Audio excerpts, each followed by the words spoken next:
Hello everyone, আজ তৈরি করেছি চিড়ের পোলাও। তো এইভাবে চিড়ের পোলাও বানালে কিন্তু মুখে লেগে থাকবে। তো চলো তোমাদেরকে তাহলে দেখিয়ে দিই কিভাবে বানালাম। প্রথমেই আমি চিড়ে নিয়েছি, চিড়েটা খুব ভালো করে বেছে ধুয়ে রেডি করে নিয়েছি। আর নিয়েছি কিছু উপকরণ, যেমন কাজু কিশমিশ, আলু, পেঁয়াজ, ডিম, শুকনো লঙ্কা, গোটা গরম মশলা। তো এবার কড়া গরম হয়ে গিয়েছিল, দিয়ে দিলাম সাদা তেল আর গাওয়া ঘি।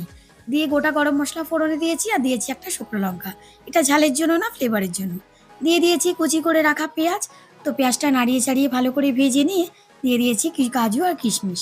দিয়ে আরেকটু ভালো করে নাড়িয়ে চাড়িয়ে ভেজে নিয়ে ছোট করে কেটে রাখা আলুটাও দিয়েও খুব ভালো করে ভেজে নিয়েছি। তো তেজপাতাটা বলতে আমি ভুলে গিয়েছিলাম, তেজপাতাও দিয়েছি। তো এবার মকরণ একটু সরিয়ে নিয়ে একটা ডিম একটু গোলমরিচ নুন দিয়ে ফেটিয়ে দিয়ে দিলাম। তোমরা আলাদা করেও ভেজে দিতে পারো, আমি একসঙ্গেই দিয়ে দিলাম।